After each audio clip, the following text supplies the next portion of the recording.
If you're a fan of guitarist, composer, and independent spokesperson Frank Zappa, this announcement is for you. I'm Charles Amirkhanian. On Monday night, May 20th, from 10 to 11 p.m., I'll be talking by telephone to Los Angeles with the fabled musician who shocked our audience last month by announcing he was considering running for President of the United States. In response to my question, will you legalize music, Zappa answered, I don't know about that, but I do intend to improve the recording equipment in the White House.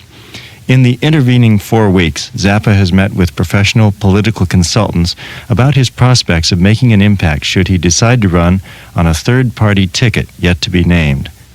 If you never hear another KPFA program in your life, don't miss the Ode to Gravity special with Frank Zappa, who will be answering my questions and yours this Monday evening, May 20th, from 10 to 11 p.m.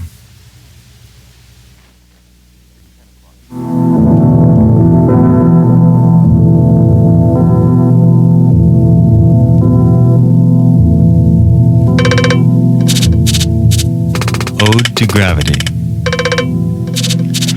1 month ago on this program, we spoke with composer, guitarist, author, entrepreneur, political maverick, and inventor Frank Zappa.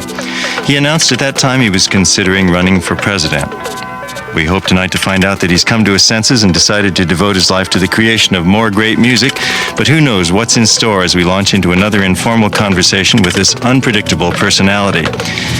We've reserved the second half of this program, which is an hour long, for you to question Frank Zappa directly by telephone via KPFA's call-in number, which is 415-848-4425.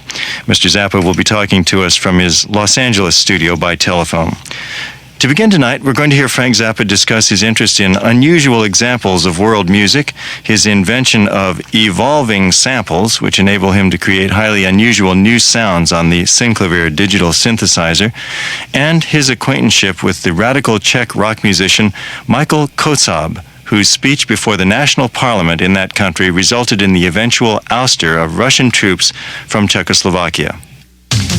I'd like to welcome Frank Zappa to the KPFA airwaves. Frank, I understand during your 1990 trip to Czechoslovakia, when you met with Václav Havel, your host was this musician, Michael Kotzab. We've just heard some of his music. Can you tell us who Michael Kotzab is and how you met him? Well, Michael came to my house in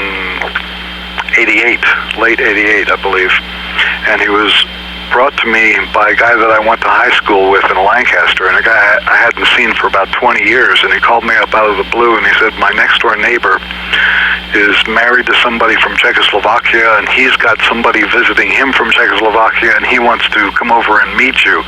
And so this guy brought Michael to my house, and we spent an evening together, and he offered to have one of my orchestral scores played by the Czech Philharmonic, and tried to get me to go to Prague. This is long before the revolution, and I gave him the score and told him that I might consider it. It would just depend on whether or not they were going to really devote enough time to rehearsing it.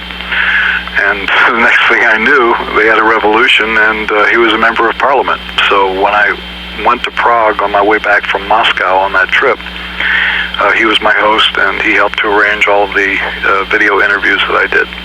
Could you give us an idea of what his house was like? Where did you stay while you were there, and what your meetings were like while you were in Czechoslovakia? I stayed in the Interconti Hotel, which was a very clean, modern hotel, very efficient. The room service was fast, just exactly what any traveling businessman would like.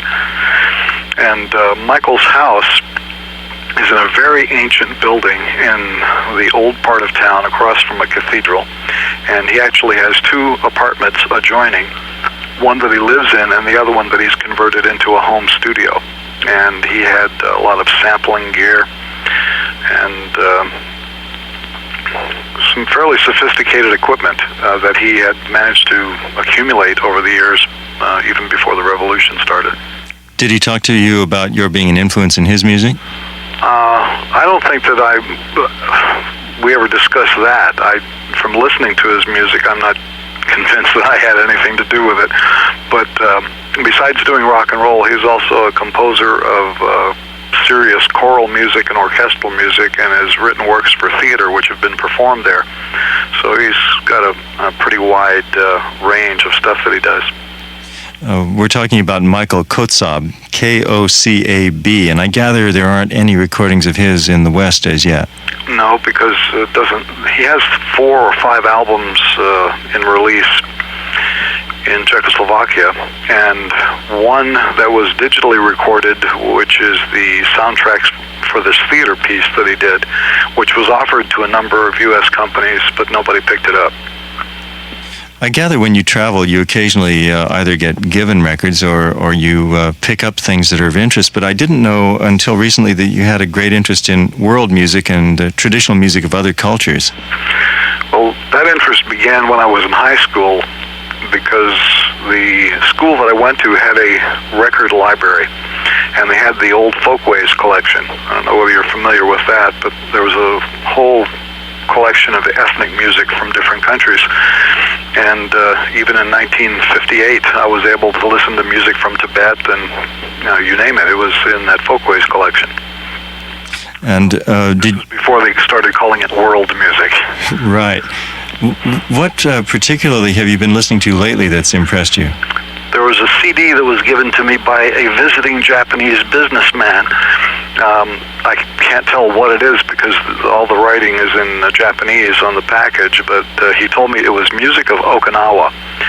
And the cover is 3 women in native dress against what appears to be an airbrushed red sky with Japanese writing all over it. And so I put the CD on, and the first thing I heard was this kind of bland synthesizer intro. And I went, oh no, what is this going to be? Disco music? And it turned out to be a very interesting mutation, a combination of Okinawan ethnic singing and instruments with apparently modern songs written in a variety of styles. There was a reggae number, some other things that were choral and contrapuntal, but all of this very odd texture. It was quite an interesting album. I wish I could say what the name of it was or who's doing it, but they never told me. There is apparently a style of pop music from that area that's really quite interesting, and I know Henry Kaiser has played a number of things on KPFA programs recently of Okinawan music, so you got onto some good stuff, I'm sure. When I was down to see you around April 28th, you loaned me a couple of albums you brought back from the Soviet Union, one of which is called From the Pushkin House Archives, and I listened to some of the cuts. They're really quite interesting. Songs of Smolensk's Podneprovia. I guess that's the province, but let's listen to just a bit of this and see if it provides any further inspiration.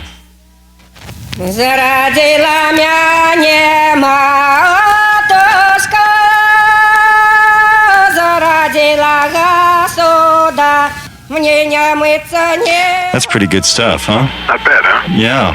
And one of the other interesting ones was this album of Georgian folk music, and there's a particular song that I liked, which is sung by a group called Fazisi, F-A-Z-I-S-I. This is called a humorous Mengrelian song.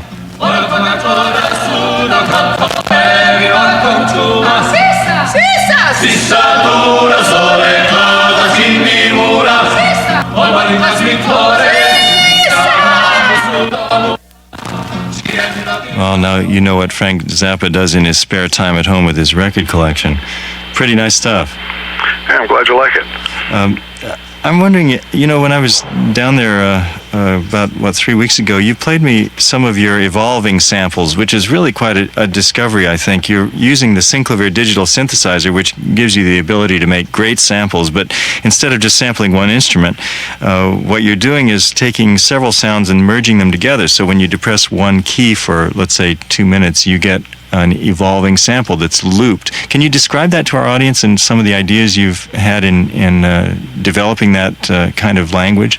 Well, what you can do, let's say you want the sound to start off to be a very smooth tenor sax, so it's got a soft attack with a lot of air on it. And as you take that tenor sound over time, the tenor would dissolve into an English horn, then it would dissolve into maybe some guitar feedback, which would then dissolve into a tuba, and then loop back on itself somewhere in the middle of the tenor sound. It loops before... You don't hear the attack twice. It only has one attack, but once it starts, it just changes into a variety of other instruments over time. And this is all very gradual and imperceptible changes, and they're very realistic recordings of the different instruments involved. So I put together a whole collection of these things with many different instruments turning into many other different instruments. And when you play them all together to make a chord, the texture is pretty amazing. And I suppose what happens when you play, let's say, two different notes an octave apart, you're having speed changes of the instruments at a rather unusual variance with one with the other, so that the low note changes slower than the high note, huh? Well, that's not the way we do it, because usually these kinds of samples don't stretch an octave. They sound unrealistic if you take them up an octave higher or an octave down. They can only stretch maybe a third up and a third down, and then you have to have another evolver that starts at that pitch. The other evolver would be in the patch at the point where the first evolver starts to sound fake. See what I mean? Right. So you have to make a whole batch of these things in order to have something that stays within the realm of reality. How time-consuming is the process? It takes a long time. To generate a whole keyboard's worth of evolvers could take you a couple of weeks. And how many do you estimate you've got now in quantity? I mean, how many different keyboard setups? Well, I don't have enough evolvers done right now to fill up one whole keyboard. It's just I've got maybe half a keyboard's worth of those things. Is that generally enough? There's never enough. But it's a matter of time and energy, and every minute that you spend using the system is costing you something, and so you could spend a long time building up a whole library of these kinds of sounds, but you wouldn't use them all the time in every composition. So you try and make them to order based on the type of composition that you're working on. Anybody else working this way on the Synclavier? I doubt it, but there may be. I know you mentioned to me also that you had stored on the optical disc there a lot of compositions which are in various states of completion. How many do you have going now, and do you have any plans to complete and release some of these commercially? There's about 500 pieces that I'm working on right now in various stages of completion, and some of them I've been working on for years. And part of the problem with using this system is quite often when they update the software or change some aspect of the hardware, if you recall a sequence from several years ago, there's some little bug that creeps into it when it meets the new software. So instead of just continuing on where you left off, you have to go in and solve some of the computer problems that have appeared in the composition just because of the scientific improvements in the machine. So I spend a lot of my time doing that. Every time I reach into the pile for one of the older compositions to try and update it or finish it off, I usually spend the first day and a half fixing bugs. Frank, these compositions you think of as independent entities with titles, no doubt, but how do you keep track of them in your mind? If you want to go back to number 212 and work on it for a while, does it all pop into your memory when you go back into the disc? I don't even know by the title, I can't even tell what it is most of the time. I don't recognize it until I hear it. Because you can't really give it a complete title. You just have to give it a code name, just because of there's only 8 characters that you can use in the title when you save it in the catalog. How long is the longest one? An hour. And it's not done, I gather. No, but they range anywhere from 4 minutes to an hour. Most of them in the maybe 7 or 8 minute range. Would you estimate that most of these are pieces in which the samples are instrumental sounds as opposed to, they're basically instrumental pieces without performers, right? Right. And is there any particular piece that might be different from another, or do they all use the range of instruments that you can imagine? Well, you're limited by the amount of RAM. The size of your orchestra is limited by the amount of memory and RAM. So it's not feasible to write a composition that uses all the samples that you might have stored on your optical disc or something like that. So you have to pick and choose what the instrumentation is going to be. And when you actually put these pieces together, I noticed when you played back some of them that you have the different instrumental sounds coming from discrete points in the stereo spectrum, as if people were sitting in a room at different places. Is that generally your practice, or do you move the sounds around a lot? You can make the sounds move according to how hard you press on the keyboard, as a matter of fact. You can. There's a lot of different ways to place the sounds in the stereo spectrum. You can park them. You can have them alternate left and right every other note. You can have them move smoothly through space based on how hard you press on the key when you play the note. There's a lot of different ways that you can inject spatial elements into the music. Would you care to estimate for us how important your Synclavier pieces are in the context of all of your work? I don't know whether that's a good question for me, because it's the only thing that I'm working on now, so I'm pretty absorbed in it, and therefore it's maybe assuming a greater importance in my mind right now than everything else that I've done for the last 25 years. But I would imagine at the point where these things are finally available on a record that they will be less appealing than something like Dynamo Hum, for example, for the bulk of the people who listen to what I do. And most of the people who listen to me want songs with funny lyrics. So this is probably going to let them down big time. There's no words in it. Well, maybe the American Association of University Composers will like the music. I doubt that. It's not sterile enough. We're talking with Frank Zappa, who is in Los Angeles. I'm Charles Amirkhanian here in Berkeley over KPFA.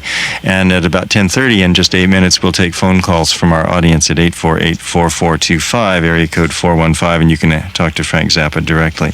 Frank, Saturday we read the newspapers to the effect that the Federal Appeals Court in Washington has struck down the government's tentative ban of indecent broadcasts, saying they've got to provide a safe harbor on radio stations at certain hours so that so-called offensive material can be broadcast. Right now there's a sort of 24-hour ban on all radio stations.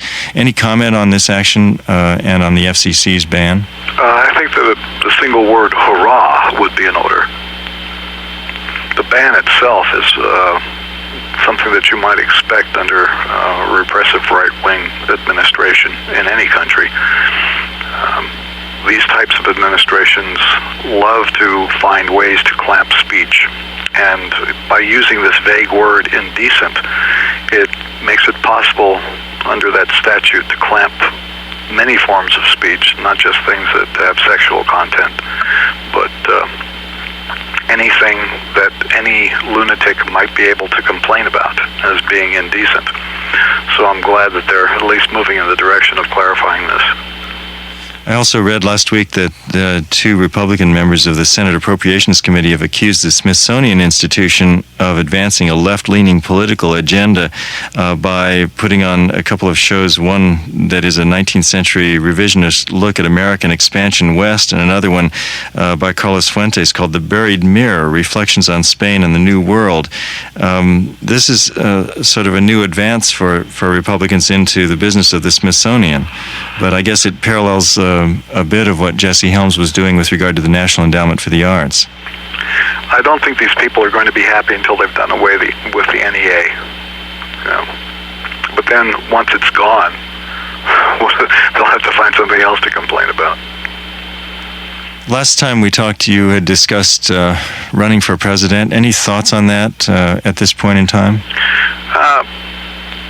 Let's just say that I haven't ruled it out, but it's not looking too good right now. It doesn't seem like something that's going to happen, but a guy could always change his mind next year.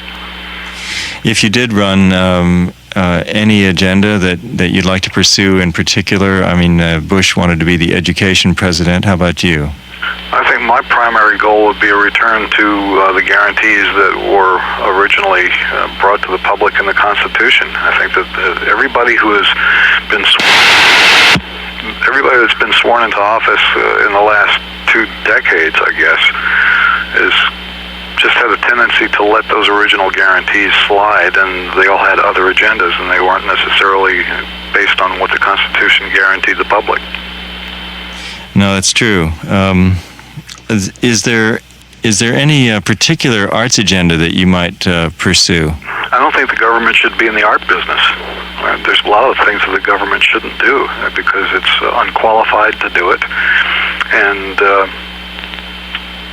I don't think that the way the Republicans complain about it, it's always a matter of money. You know, the NEA is too expensive. I mean, the NEA cost you a year's worth of NEA cost about as much as one spare tire for a B-2 bomber. So their economic rationale is a joke. The thing that disturbs me about any kind of government involvement in the arts under the type of governmental system that we have now. There's no Ministry of Culture. It's just this strange sort of artistic old boy network that doles out the cash to do these projects. There is an element of unfairness in it, and ultimately, when somebody in a government agency has to make a decision that involves taste to decide what's art, what's not, and what gets the bucks, I get worried about it. Yes, I can imagine. On the other hand, there are a number of artists who probably couldn't survive on the commercial market. Do you think they should just give up and try to do commercial work? No, I think that what needs to be done is some sort of tax exemption for them so that they have a chance to compete. I mean, there are tax exemptions that are handed out to baseball players because their careers are of a short duration, and there's ways in which other incentives can be established to make life easier for artists, but the idea of somebody sitting in an office in Washington signing checks for people based on what he thinks is art and what isn't, I think that even the most desperate artist must have financially desperate artist must have a little question mark in the back of his mind about how that system works.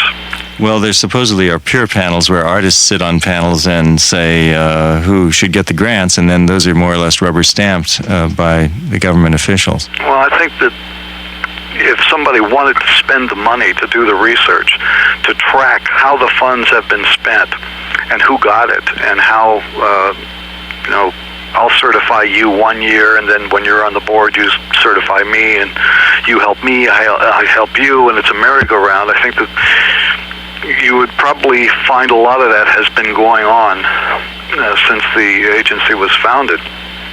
And there are certainly a lot of people who have worthwhile artistic ideas who could never qualify for one of those grants. They wouldn't even know how to apply for them. Have you ever been asked to be on an NEA panel? No. You haven't been called even? No. Have they called you? Oh, they call all the time. Yeah? Well, I'll send a couple calls your way, Frank, maybe. Oh, yeah, just what I need. Fill up my spare time, would you? We're talking with Frank Zappa, and we have on the line our first caller. Frank, are you ready for this? Sure. Good evening. You're on KPFA. You have a question for Frank Zappa? Yes, is this me? That's you. Okay, hi Frank. This is Dennis Sims of Society Pages magazine. Hey, how you doing, Dennis? I'm doing pretty good, and you? Okay. Okay, I got a couple of quick ones. I'll try to just whip them to you to not tie the line up too long. First of all, can you tell me what politicians you approve of besides Mario, who you've spoken about a number of times? I'm beginning to wonder whether or not I still approve of Mario. He's turned into a dud. Are there any others that you would give good marks to? That tends to vary, Every once in a while you see somebody on C-SPAN and, hey, look, he's doing a good job, and then 2 weeks later he's making a speech and you go, wait a minute, what is that? I'll tell you some of the things that have impressed me about politicians in action. When Tom Lantos was running those HUD scandal committees, he was great. He was really burning.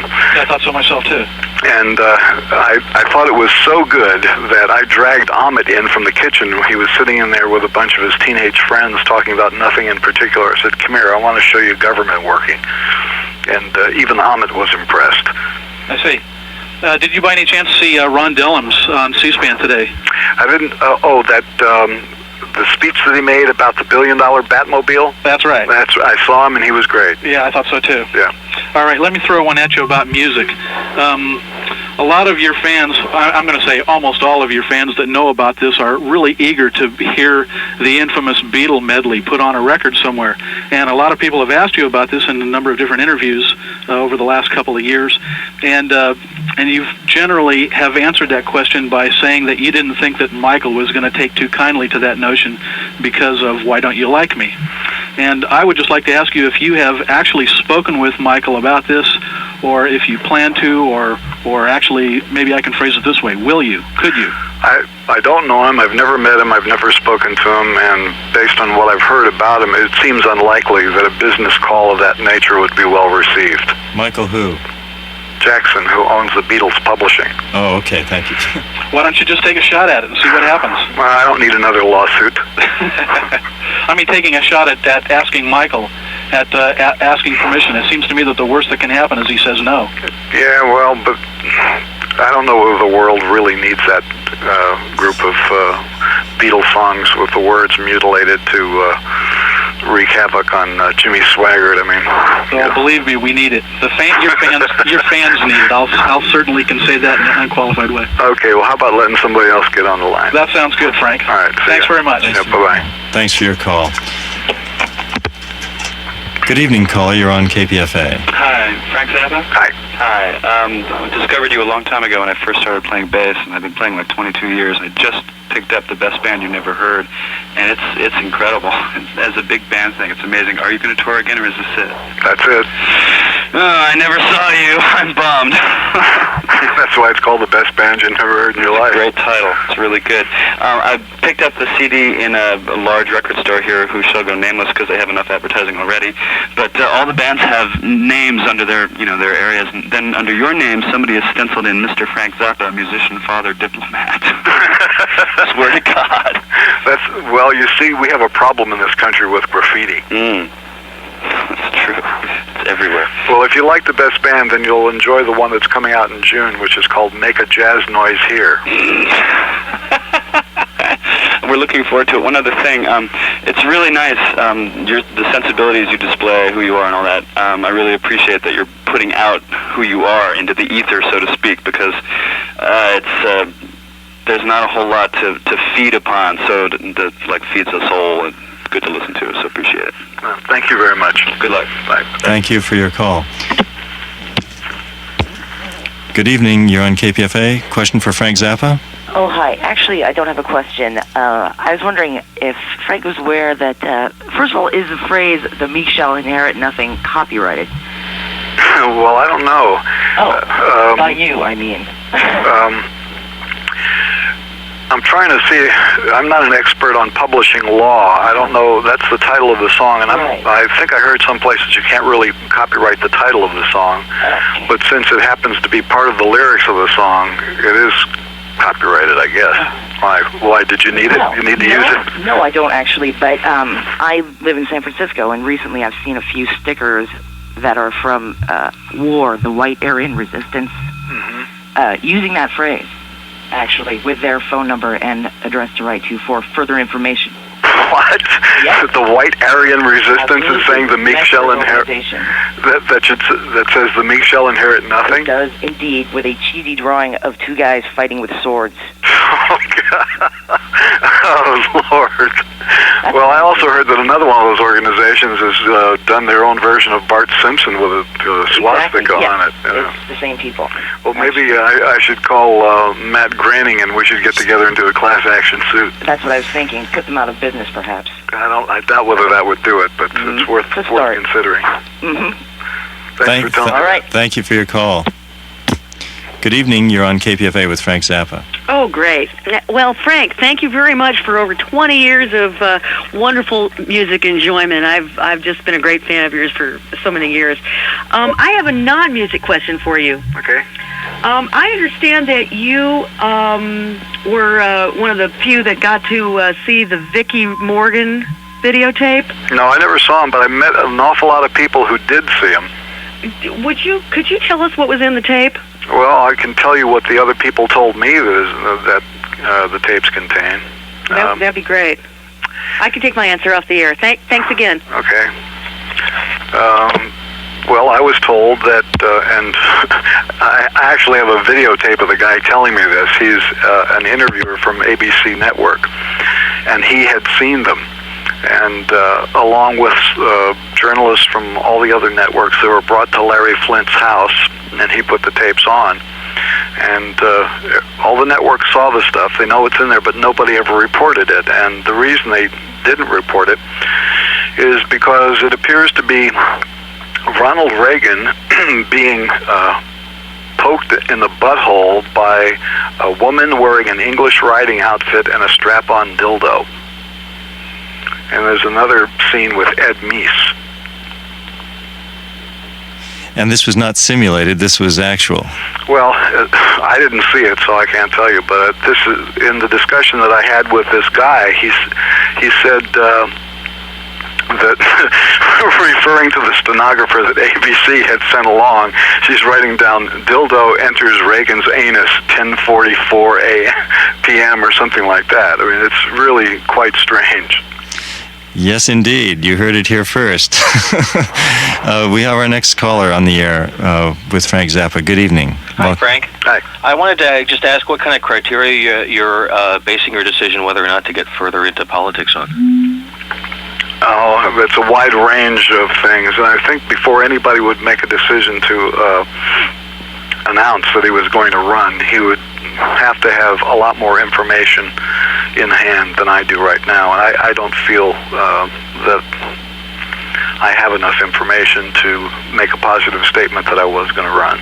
So let's just say that I haven't given up on it, but I'm still looking at it. You come back in a month or two and keep us posted? It may take more than a month.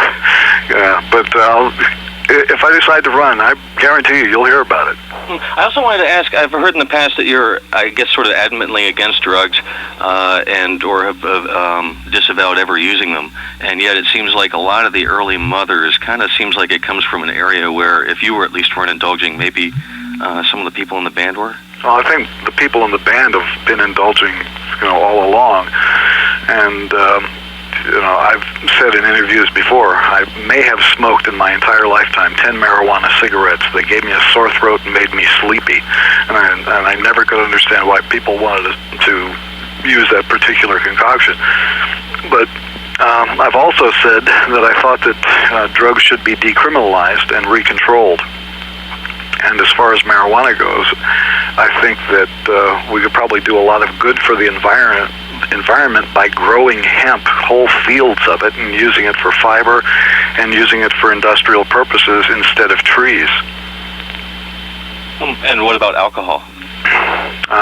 I'm not that fond of it. I think that if you can find a good wine and you got a good dinner, I think those two things go together. But to go out and just drink a bunch of stuff so that you vomit later and have a headache, it doesn't seem to be. I don't aspire to that, and I know I may be talking to a whole audience of people that likes to drink beer and sit around with their buddies and have men slap them on the back on Friday night, and that's a stimulating experience, but it's just not something that interests me. I would never deny the privilege to somebody who wants it. Okay, thanks for being here. Okay. Good evening, you're on KPFA with Frank Zappa. Okay, let me just turn off the radio here. Okay, first of all, I had a political comment. I was both excited and frightened when I heard you were running for president. Well, don't get too frightened or excited because I haven't announced that I am. Right, and actually I think the reason I was frightened is because I figured that one of two things would happen. Either you would be totally ineffectual and waste all your money, or you would be effectual and would be assassinated.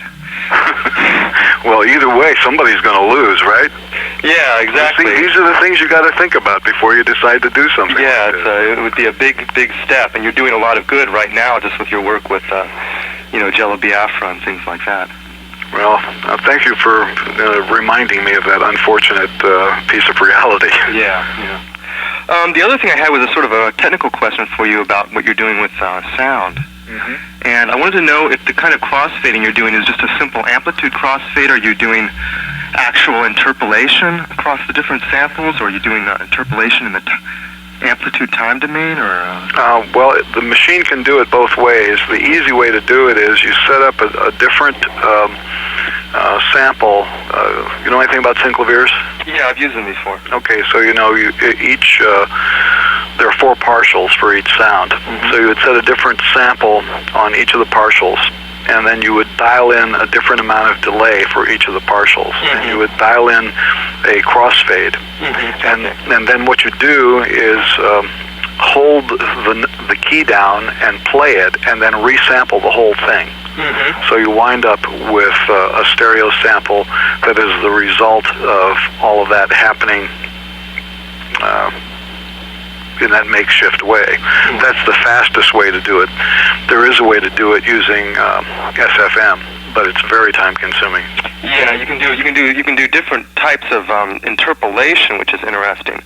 One thing nobody I know has ever tried is converting the wave to the frequency domain with the FFT, interpolating between several FFTs, and then converting it back into the amplitude domain. I've always wanted to try that, but I've never heard that. Well, I haven't done it either, but I'll tell you, there's my assistant, Toddy Vega, who is really a Synclavier whiz, has come up with a program that he wrote that operates on the Synclavier that allows for the boosting of the amplitude of a sample without introducing arithmetical distortion. Mm-hmm. Like the way that the Synclavier, if you wanted to increase the volume of a sample, if you use their software, mm-hmm. it does a type of arithmetic that causes rounding errors. Mm-hmm. Okay, so what Todd has come up with is a program that shifts the bits to the left, mm-hmm. and each time you shift to the left, the bit gets 100% louder. Mm-hmm. But you don't get the rounding errors, and so when we level the volume on our samples, we use that piece of software that he wrote. It sounds like companion or something in order to. Anyways, it's probably getting too technical here. Thank you very much for all your years of music, and I look forward to hearing the rest of the interview. Okay. Bye-bye. Bye. Thank you for calling. You're tuned to KPFA or KPFB in Berkeley, KFCF in Fresno. This is Ode to Gravity. We're on for another 18 minutes with Frank Zappa. Good evening. You're on KPFA. Hi. Hi. Hi, Frank. Well, first of all, I'd like to express my gratitude to you for being a voice of sanity in the wilderness. It's so wonderful to hear someone intelligent for once. But the question I have to ask you is, a month ago when you were on KPFA, they played an excerpt of your new CD, which had Ravel's Bolero on it. And I wanted to know what the name of the album is and what label it's on, so I can find out where I can get it. It's called The Best Band You Never Heard in Your Life, and it's on Barking Pumpkin, and it's available in stores now. Okay. All right.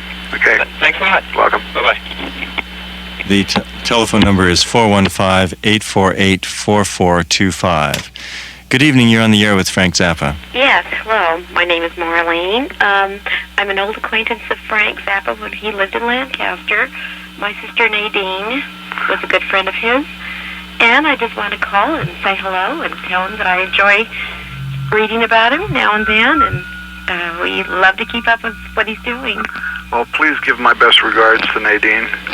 Is she still living in Kingsburg? No, Frank. She's in Tulare, which is about 25 miles just south of me, and I'm in the Central Valley, just south of Fresno. Mm-hmm. Where are you living? I live in Kingsburg. Fantastic. Oh. That's great. Now, I also wanted to know, are you coming to Fresno to the Phantom Opera House, or is that Dweezil? It's Dweezil. Okay. Well, I have a 16-year-old daughter that would really like to see him. Well, he'll be there soon. Well, it was really nice talking to you, Frank, and I was thinking to myself, it's probably been 33 years since I talked to you. But it's been 33 good years, you know what I mean? Yes, well, You take care and keep us entertained. Okay, thanks, Marlene. Bye-bye. Bye. That's a listener tuned into KFCF in Fresno. Great, I'm glad we have that. We should probably get Bakersfield down to L.A. and we'll cover the state next. Everybody I went to high school with will be calling. That's right. Well, we better avoid that little pocket there. Good evening. You're on KPFA with Frank Zappa. Yes, thank you so much. Assuming that you are going to run for president, what will prevent you from selling your soul because of death threats on your family or yourself, or because the money is so big? Why, you think people give you money to run for president? I think that once you're in, I think, in other words, whether you're in there, because I think Carter was a good-intentioned human being when he went in there, at least at some level, and that either threats went to his life or whatever, that he had to toe the line. I really feel that, because look what he's doing now. He's, building homes. And why did he do the Korean thing back there? Was it Gwangju or whatever the name of that thing is? That he had the armed forces supporting them while they went in and killed the students. And so it makes me think that once you get in there, that whatever the powers that be, the elite, will come in there and zap you, so to speak, if I may tease you, and either say we're going to kill your family or whatever unless you conform, or buy you out, your soul. Well, see, that kind of a deal is a lot easier to make with somebody else, and so if using your theory, if they wanted somebody to sell out and conform, they would make the deal with somebody else and make sure that they won the election. No, I'm saying this is after the fact. I'm saying that you're a good intention. That's why I have my hope. My prayers is that you would run, but my fear is that they would get to you one way or another through threats. If you got in, they would make you conform. That's what I'm saying. You understand that? I need a lot of friends to help me out and make sure that doesn't happen. Okay, well, bless you if you do. Listen, we need to change the spirit of this world. It's just too crazy. You sure are right. I don't know whether I can do it, though. Yes, you could. You could. If we could, somebody like you that would have the courage, sir, we really would be blessed in this planet. Well, thank you. Thank you. Next caller, good evening. You're on KPFA. Yes, I'd like to add my voice to the chorus of fans of Maestro Zappa, his music and books. I think Freak Out had the bite that a lot of 60s albums should have had, but maybe didn't. But I'd like to ask a question. I can't remember a time when I didn't do anything but look forward to hearing a piece by Boulez or Webern or Schoenberg. Mm-hmm. At the time, and I recall how you were talking about how you look forward to, we had a recording of Erez. Mm-hmm. And Schoenberg spoke of a Paul becoming Saul or Saul becoming Paul experience, and how you can relate that to a public when you haven't had that experience yourself. I don't know what that means. What is it? Please explain that. Making contemporary music available to a wider audience when you've always loved it yourself. Well, the problem with making contemporary music available to a wider audience is that may be easier than getting the audience to pay attention to it, because there's something that I've noticed even in the consumption of pop music, that it seems to me that people's attention spans get shorter and shorter and shorter. And everybody appears to be too busy to listen to anything. And if you write a piece longer than a minute and a half, you've lost your audience, no matter what field you're working in. You're speaking of the secret of top 40 radio, then. Oh, yeah, but that's the most of what people in this country listen to. And so I would presume when you say that you want to make the contemporary music available to a wider audience, that is the wider audience that you would eventually wind up addressing. Or whether that's something you want to do anyway.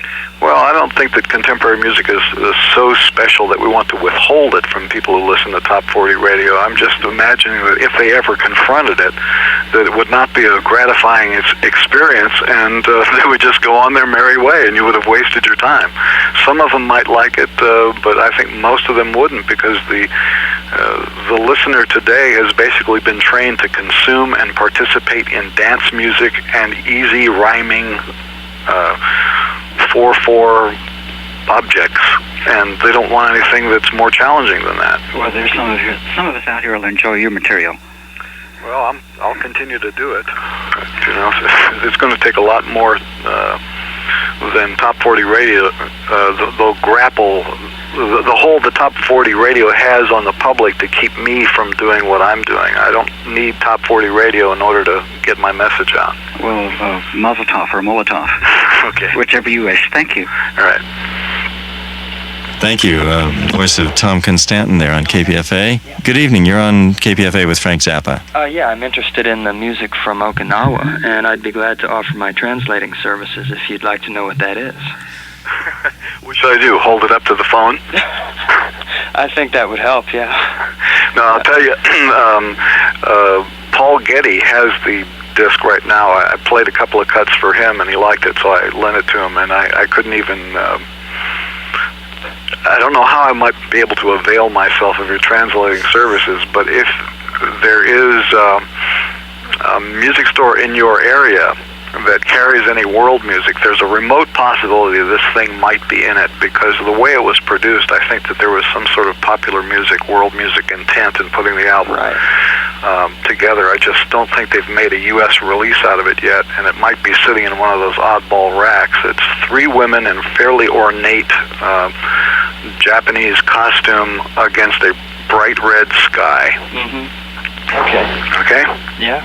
Well, maybe if we're lucky, we'll get somebody to translate this Georgian record, too, while we're at it. You mean the humorous Mongolian song? The humorous Yes, is it Mongolian? Gee, I've got to look that up. Well, we're ready with our next caller on KPFA. Good evening. Good evening, Frank. Good evening, Charles. How y'all doing? Hi. Pretty well. That's good. Frank, I would vote for you in a minute.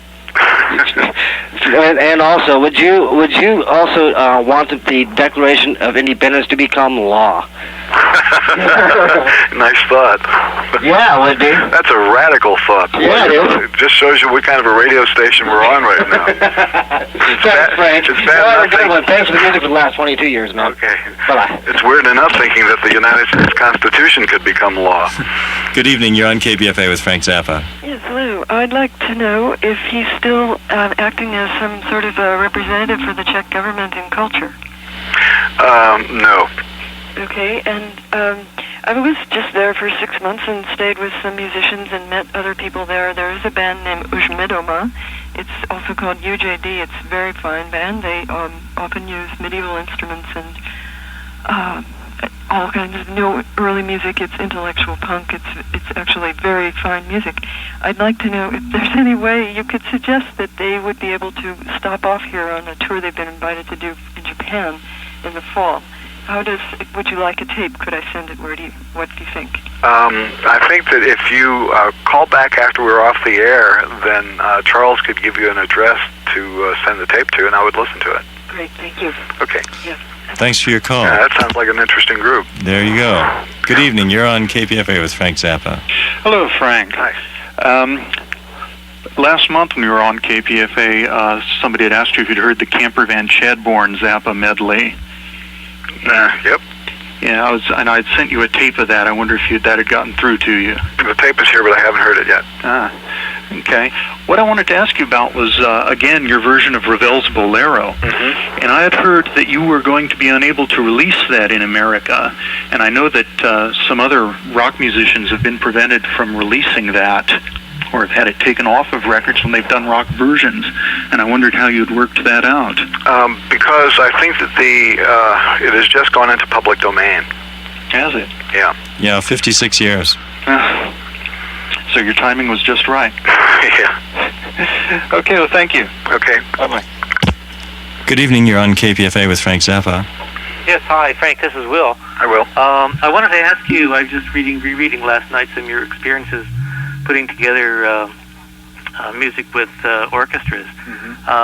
How widespread do you think that kind of trauma is to composers and other people trying to put music together? I would imagine that the trauma takes a different shape for every composer, but there's a lot of trauma out there.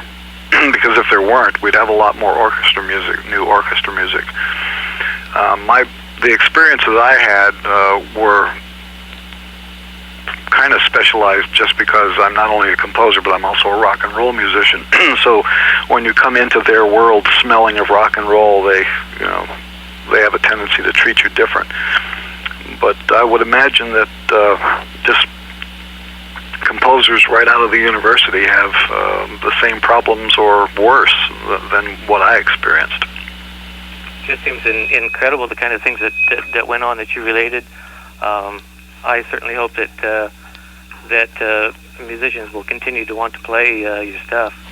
Well, there may be good news, because on Thursday there's a group of people who are coming to visit me from Germany, and they've invited me to write a major piece for the Frankfurt Festival for 1992.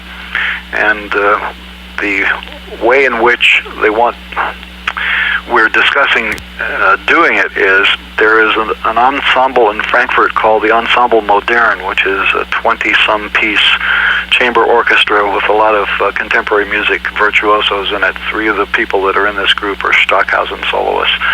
And so what I've offered to do is, I said, if you'll send them to Los Angeles for 2 weeks, I will teach them a composition the same way I would train my rock and roll band, and at the same time do a sampling session with this group, and then build the piece that way. And so they were very enthusiastic about that, and they're going to be here Thursday through Sunday, and we're going to see whether we can work out a deal to make this happen. If it does happen, they'll be coming at the end of July. And so you'll be making some recordings from that, hopefully. Yes. Excellent. Well, Paula and I thank you very much for all of your work, and especially for Sofa Number 1. Okay, thank you. Bye-bye. Bye. Frank, could you go into a little bit of detail about how you'd work with the ensemble if you got them in? It's kind of like being a tailor. You know, you meet the guys, you find out what they can do, and then you cut them a suit of clothes. But what will you do in the way of making samples for them? Well, what I will do is set up the entire ensemble, and then I'll tell them what I want them to play, when I want them to play it. Then I will give a cue, and then this audio object will be stored as one large sample. And then they will play, presumably with pre-recorded tape in performance? Yeah, there will be some way to reintroduce the samples of their own instruments into the composition. So over the 2 weeks that we would work together, I would bring in David Ocker, and he would act as the copyist and keep track of everything that I'm telling everybody to do, and then eventually generate a score from this event. And the group will have a piece of music made especially for them. Sounds pretty incredible. And unfortunately, we're about out of time here on the Ode to Gravity program with Frank Zappa. You can hear the next installment of Frank Zappa's music on KPFA during our fundraising drive on June 4th, which is, I believe, what morning is that, Richard? Do you know? It's June 4th. From 9 to 11 a.m., we're going to be introducing this CD premiere broadcast. It's a Tuesday morning of The Ship Arriving Too Late to Save a Drowning Witch, which has the famous Valley Girls song on it.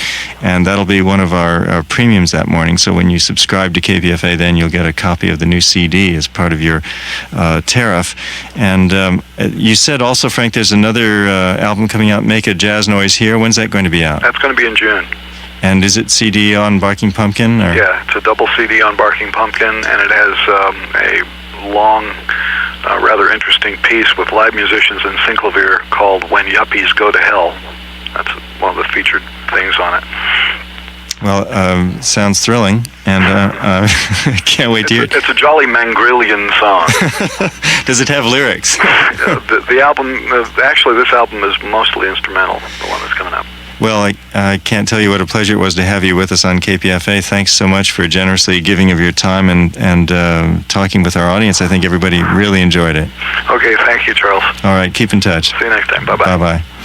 Our guest has been Frank Zappa on KPFA on the Ode to Gravity program.